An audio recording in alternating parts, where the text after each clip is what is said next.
ever gone back to a place where you used to live? I would highly recommend it. It is a very potent experience. And I highly recommend it if you're ever going through a tough time or have a lot on your mind. It's a great way to press alternate delete control on the brain. A few years ago, I was working with an elderly woman who had a stroke in a group home, and I was helping her go through a scrapbook of some pictures that she had taken. She had gone to a pool party, and I didn't recognize the house until I saw the owner. And in back of him was a wall of marbled mirror. So I asked her, "Where is this house? Is this house in Merrimack?" She nodded, "Yes." And I go, "Was it on Babusick Lake Road?" She said, "Yes." And I go, "That's the house I grew up in." A couple of years ago, a friend of mine had started at the new middle school down the road from where I used to live. On a whim, I decided to go to the opening presentation and check it out. On the way there, I drove by my old house. I saw the owner of the house, who knew the person that I had worked with. He was outside trimming some bushes and doing some yard work. I kind of chuckled and then went on to the middle school and was at the presentation and enjoyed myself a little bit, but my mind kept wandering back to the house where I grew up. So after the presentation was done, I drove around the block. I pulled up beside my old house and walked over to the new owner. I said hello to him. I asked, "Is your name David?" He goes, "Yes." And I go, "This is the house I grew up in." He smiled at me and said, "Would you like a tour?" I smiled back and beamed wildly and said, "I would love one." He took me into the front door, and I looked around and noticed I saw nothing that I recognized. The whole house had seemed to have changed. It was like a totally different animal. The living room they had painted a dark forest green. It was cluttered with furniture. It seemed very small. I felt like Alice in Wonderland after eating way too many magic mushrooms. They had taken the grand old granite fireplace and painted it a glossy white. They tore down the wall from the living room to the kitchen, which made the kitchen look small. And he then showed me around the house. He showed me this great sun porch in the back, which I thought was very nice, and showed me the backyard, which I remember to be pretty big, but was now all closed in with a pool. He had given me a tour of the downstairs, and I was impressed. He had made a few rooms down there and had made a little hallway underneath the stairs. I asked him, "Can I see my old room?" He turned to me and said, "Of course you can."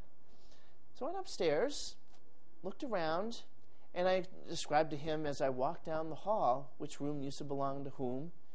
Came to my old room, and it was painted gray. The closet doors were taken out, and there was beds, bunk beds, against the lining of the wall.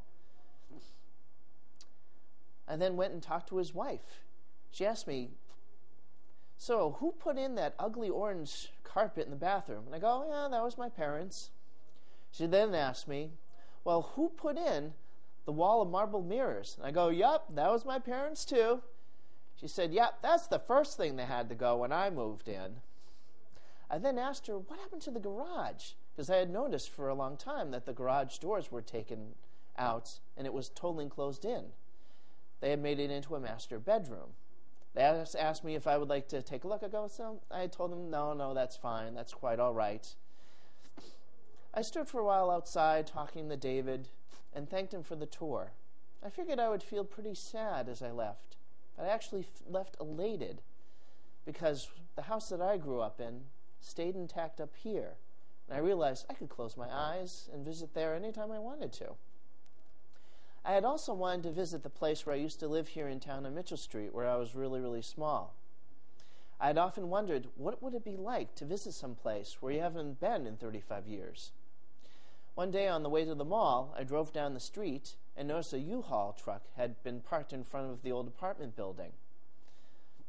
I noticed that people were moving stuff upstairs to my old apartment. So I stopped the car, asked one of the moving guys, "Hey, can I get a tour of the place?" He directed me to talk to the old man who lived on the first floor now, who now owned the building. The elderly man came out. I explained who I was, and he brought me upstairs to the old apartment. Now, as a child, I remember being at the top of the front stairway and being very afraid and quivering and starting to cry because I'd be afraid that I would fall down.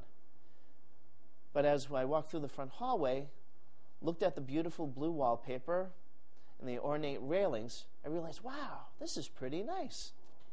I walked up the stairs, walked into our old living room. I felt very, very large and noticed that the living room looked very, very small. Again, I had felt like Alice in Wonderland, but now 10 times as much. There was now a metal staircase that led up to the attic. He asked me if I'd like a tour of the attic, since he had made it into a mini apartment. I took him up on it. I went upstairs, looked around. I was pretty impressed, but I had, of course, no recollection of ever being up there. I walked back down, had walked into my old parents' bedroom, and couldn't believe how small this room now appeared. I was dying to see my old bedroom, which used to be in the back. I went to the kitchen. That looked fairly the same. Saw the bathroom was at a different angle, and then looked around for the door to my old bedroom. The elderly man asked, "What are you looking for?" And I go, "Well, where's the other room?" He goes, "Well, what other room?" I explained to him that there was a doorway that led to the old bedroom in the back. He goes, "There is no bedroom in the back," and took me to the back stairway.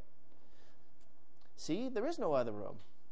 I explained to him that my room was in the back and that the stairway used to go in a different direction toward the streets.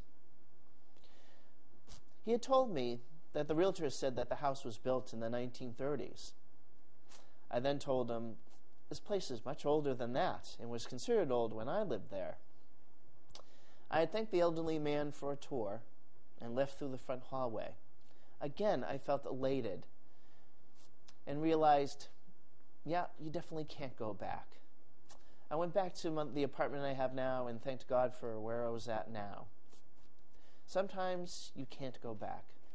Or can you? Mr. Toastmaster.